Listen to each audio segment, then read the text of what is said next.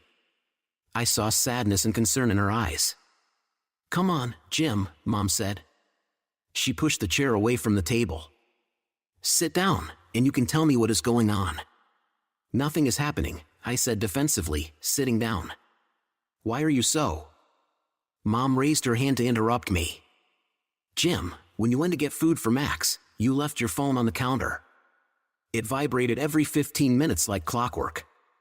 I looked to see who was trying to contact you, and it turned out to be Becky.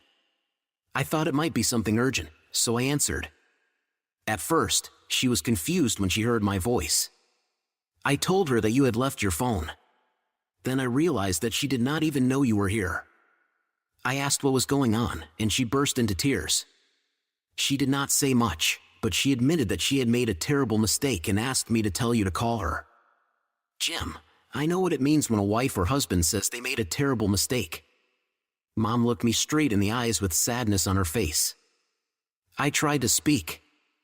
I wanted to say that I had caught Becky, but as I tried to say something, I realized that I could not.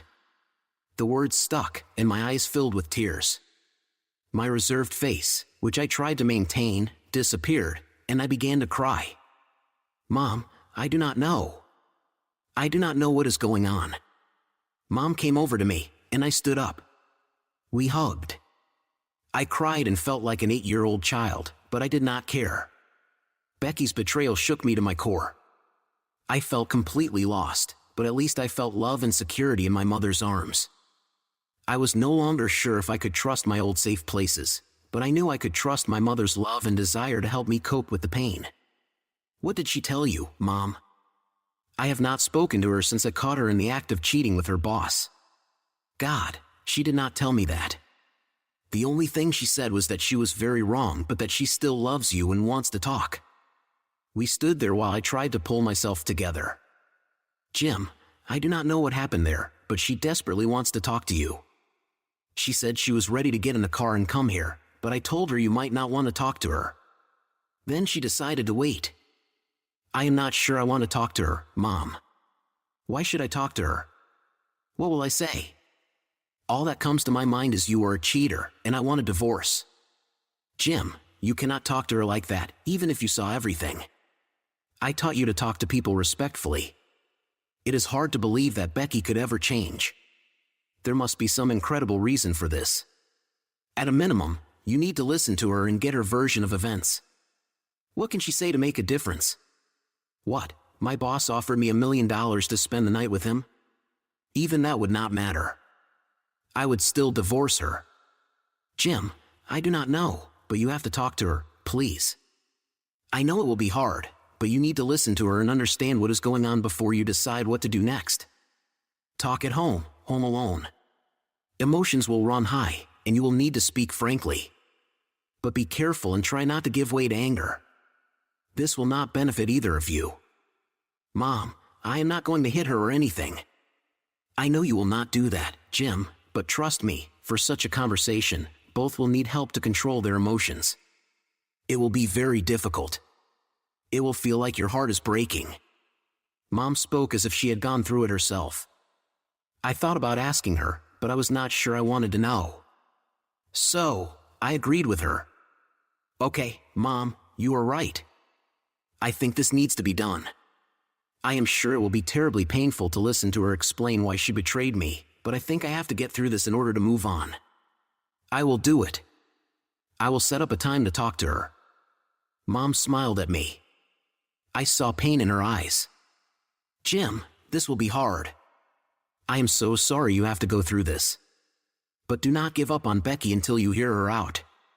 People make mistakes. We all make mistakes. We are all human. You need to find out what she has to say. Mom glanced at my phone and made a hand gesture. She wanted me to take it. I looked at her with confusion but realized that she wanted me to call Becky right now. You better do it now. Waiting will not make it any easier. I picked up my phone and pressed the number 1 on my favorites list. Becky answered after the second ring. I heard Becky say my name with difficulty. Jim. Becky was the only word I could say.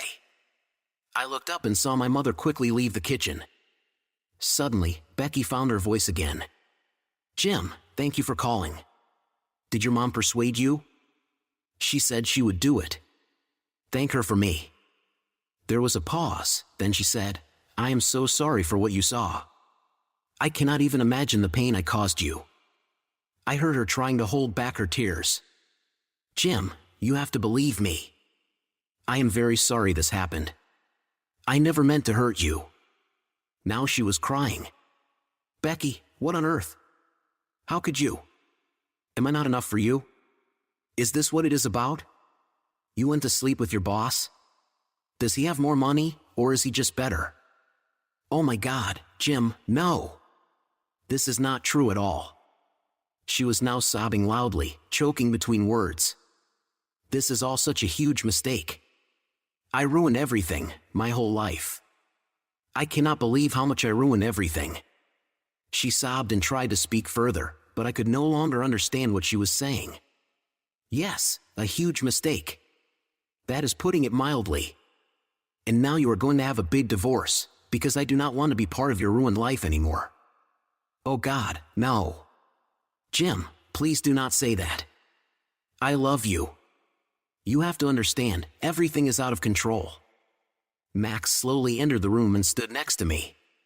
He must have heard the tone of my voice and realized I was in pain again. He turned and lay down at my feet, resting his head on his front paws. Becky, I do not know what got out of hand, but I will give you one chance to explain yourself. I will be back at 0000 hours on Monday morning, but I will not be coming home then. I will stop by the house on Monday evening at 7 o'clock. We can talk then, but I warn you, I want to hear the truth. If you start lying, I will leave, and I will not stay in the house. I do not think there is anything you can say that will make me forgive you and come back, but I am ready to come and listen to you. Thank you, Jim. I know if we see each other and talk, we will find a way to make things right. I love you so much, Jim, and I cannot live without you. Please tell me that you still love me. You love me so much, right? Well, you have a strange way of showing it.